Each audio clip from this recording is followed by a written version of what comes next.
Touchdown off toe, straight to the Grammy stage. I can see the future through my Marc Jacobs shades. Youngest coming up, but I paved the way. They shine till I pop through, then they fade away. Break.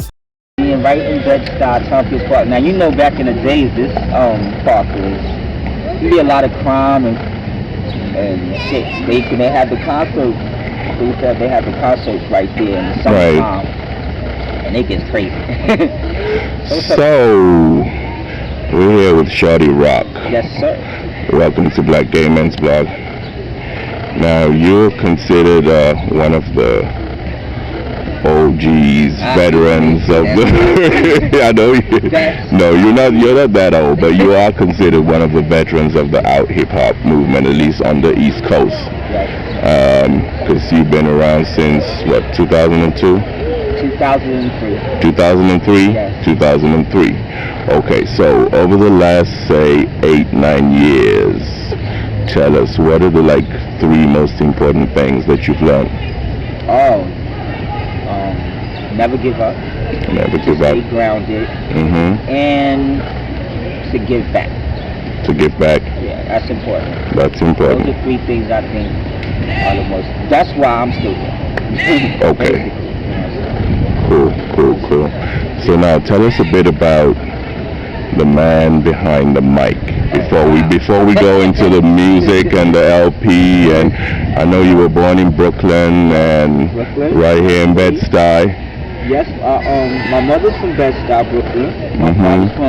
My mother's from Putnam Avenue, which is a few blocks this way. Right. My father's from Pulaski Street, which is a few blocks that way. So I basically grew up and, I lived in Flatbush, but I always hung out in Bedstuy. And I moved back, and when I became an adult, I moved back to Bedstuy. So I spent a lot of time out here. I basically grew from a man to a young boy to a man. Right, in Bedstuy.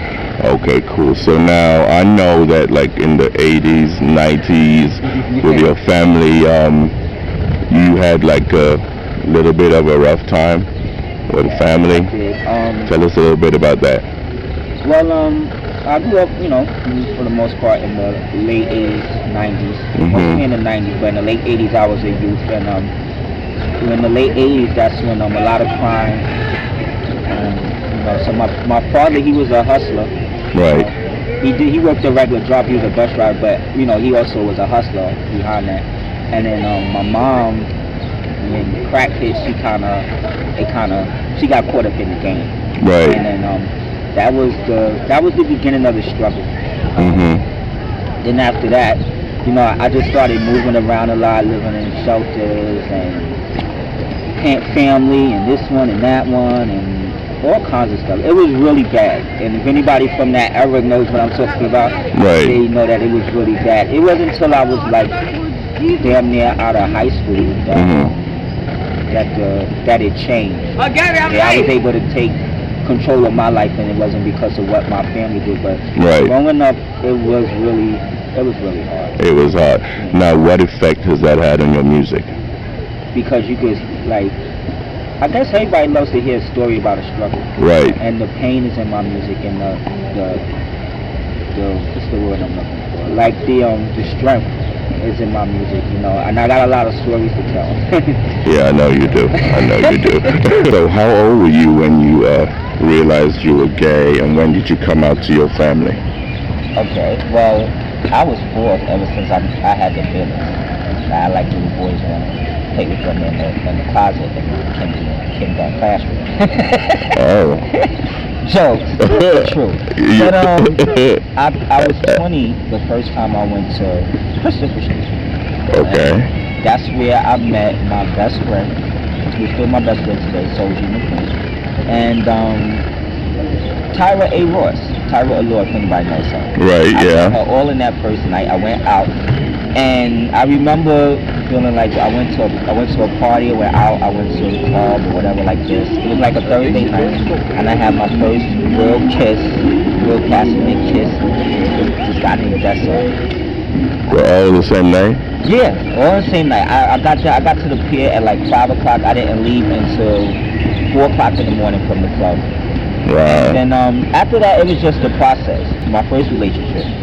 which when I was 21 was when first time I told my mother, because I knew that I was seriously seeing somebody. Initially, what was your mom's reaction and what was your father's reaction? First, she didn't believe it. She just cried. She just was like, "No, you're not. What man you been with?" And I was like, "Well, I ain't gonna tell you all that now, but right. I know what I'm talking about. You know, I'm seeing somebody." And it was kind of hard on her. She was living in another state. I was living in New York. So it wasn't until she came to New York and seen it for herself, right, that she was like, "Oh shit, this is real." What about your father? Dad yes. found out somewhat through the grapevine. My father found out through the grapevine, and then he came over to my house one day, and I was having a housewarming. So I was telling him that me and my lover was living together. So I was telling him to drop off the table and chairs, stack the table and chairs for me at a certain time. But of course, he took longer than I wanted him to take, and he came late. So he comes there, and as he's sitting there, my dude comes home. He comes home from work. He comes in with the key, goes straight in the bathroom. I'm in the kitchen frying chicken. My heart feel like it's gonna come out my fucking stomach, and I'm just like, and my father's like, and then 2 days later, somebody called me and said, "Your father came over here, was talking about, you know, that you're seeing these men and you're gay and all this kind of stuff." Right. And I was like, oh well, you know what I'm saying? I'm on my own. I take care of myself. I don't give a fuck. And then he called my mother, and then my mother's like, "Well, if he doesn't, if you can't deal with him or whatever like that, then don't be in his life." You know what I'm saying? And you know, he stuck around through all the rapping and everything. But we just recently had a falling out about a year ago. We don't really speak. And you don't speak anymore? He doesn't want my brother hanging around because he think I'm gonna turn my brother gay, but my brother is straight. He just like hanging around gay men. I don't know. Oh, okay. But he's very straight. So now, speaking of young people, you received an award last year, December. I did. Our youth organization, LGBT organization. Yes, I did. What? How was that? How did that make you feel? And you know, they a few years back, Rob Anthony. Right. He's the founder of Our Youth. I met him or he contacted me some way. I don't know. People always hitting me up. Anyways, about 3 years ago, and he asked me to come out there and speak to his kids about, you know, he knew I was an artist, about HIV awareness and you know, just talking to them to uplift them and stuff like that. So I went out there in Jersey, and I talked to them and stuff like that. Then he called me back again to come out there for another ceremony. They was having a candle lighting for people that was lost by from HIV. And I've lost a few people, so I was like, all right, you know, that sounds like something good, you know. So yeah. I kept going out there and doing I'll go out there and perform for them for World AIDS Day, their Christmas show, and this and that and this and that. And then last year, it was about like April or something like that. I'm with my friends or whatever, and I get this email, and I'm like reading the email and it's saying, "Oh well, Shorty Roc, we would like to thank you for everything that you've done," or anything like that. So I'm laughing and joking with my friends. I'm like, well, I hope they got some money for me, and they telling me they about to send me a check. So I started reading to get to the bottom of that email, and they said, and for that we want to give you an award for outstanding supporter. And I couldn't stop smiling for like hours. I was just good. like, wow. So I was doing it not to receive anything. Yeah. And then I ended up getting recognition in return. So that's great. That, you know, and they gave me a very nice award. The trophy is very nice. It was very nice. I was very, you know, then I went out there and it's so funny because Tyra Law gave me the award. Oh, okay. And I've known her for so many years, and we've been together for so many years, and I've known her before we both started what we do. So for her to give me the award made it more personal. Yeah, that's like really, really like wow, you know. So now, how important do you think it is for like older black gay men to mentor the youth, giving, you know, stuff like the HIV rates and drugs and all that? How important do you think it is? That's very important. Right. No, I think in the 80s and 90s and stuff like that, there was nobody to teach them about the dangers of the lifestyle. Right. You know? I mean, there's a lot of great things, but you know, we just talk about the dangers. And you know, I mean, my uncle, he died in '88. He was gay. He died of AIDS, and it was like 6 months. Boom. Right. He was out of here, and it just was kind of see, nowadays, that's why in my music I always mention it. I always talk about safe sex. Yes. That's important. And then I think it's very important. Kids need somebody to look up to. And just like I said, I didn't know that I would have got an award like that. Right. And when you have places that they can go and things are being talked about, you have a better response of, people can be more responsible about about what they're doing out there, because people need somebody to look up to and just insight on a lot of things. Awareness is very important. Okay, so you have your LP, Live Love Swagg. Live Love Swagg, coming out in June 21st on iTunes. That's Pride Weekend or week, right? Yes. That's coming out on iTunes. Yes, Reverb Nation and all of that other good stuff. Okay, so tell us a little bit about that. Live Love Swagg. The project before that I did was called The Experience Past, Present, and Future. And it was mainly like a compilation of all my records plus a lot of the new records that I had did over the year that I had worked on that mixtape. And then the project before that, which was an original LP, was called Personal. Right. And Personal was more personal. It was more like, let me tell y'all who I am too. Because I would, hang out in the clubs and stuff, and everybody would they just have this image of who they seen in the club. So I wanted to make a CD that show, I'm regular just like y'all. So when Live Love Swagg, when I started recording Live Love Swagg, it was right after a breakup. And right after I had hit like a down point in my music career. Is that when you disappeared? Yeah. Okay. Because you disappeared for like about a year and a half, right? For like a year.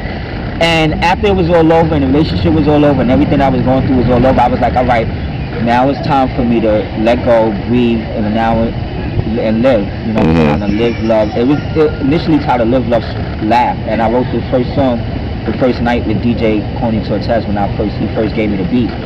And so the album is mainly about me, about everything that what happened with me and why I disappeared for the 2 years. Right. It's not a depressing type of album. Mostly all the beats are up-tempo beats. And it's more of I'm happy, I'm good, I love everything is good and this is where I'm at. And now sky's the limit. I have, it's 11 tracks. 11 tracks. Any collaborations to anybody? Yes, who you working with? I have 3 collaborations on there. I have a song with Intell called No Shade. I have a song with Kaoz called 80s Baby. Oh, okay. I have a song with Lasto called You Know That Way, by Swanee River. 80s Baby is produced by Swanee River. The production on there, also have the Ride or Die Boy Power remix, that's the bonus track. Right. I have and that's it. I have an R&B guy by the name of Scott. He's singing a song with me called Time that I wrote. The production, I have production by, I think Swanee did about 3 joints for me. So say the Elements Who Visit did 4 joints for me. DJ Tony Cortez did 1. Infinite did 1. Tory fixed it. All right, so you got everybody on there. Yeah. You got everybody. You got all my favorites, Kaoz and Lasto. Yeah, and my friends. Cool. So tell us, where can we find you online? Shorty Roc. You can find me on Facebook. Shorty Roc the Mic. You can find me on Reverb Nation /Shorty Roc the Mic. My YouTube channel is SROC Media. That's where you go to. You can find my new video, I'm a Rapper, it'll be on there. A lot of my music and my songs are on, I have YouTube for them. And I recommend that you watch them because, I can monitor. Facebook? Shorty Roc? Yeah. Your page is what, facebook.com? Shorty Roc. Shorty Roc, everything Shorty Roc. Yes, sir. Okay. Yes, sir. Oh, Bandcamp too. I'm on Bandcamp. Bandcamp. All that, Reverb, iTunes. June 21st, iTunes. June 21st, iTunes. So, thank you, Shorty Roc. Thank you for a great interview. And, we hope to see you again soon on Black Gay Men's Blog. Say goodbye to your fans. Bye. I'm a rapper, I be rapping. I'm from Brooklyn, we be packing. We don't talk much, we make it happen. Who wanna pop off? Let's get it cracking. I'm a rapper, I be rapping. I'm from Brooklyn, we be packing.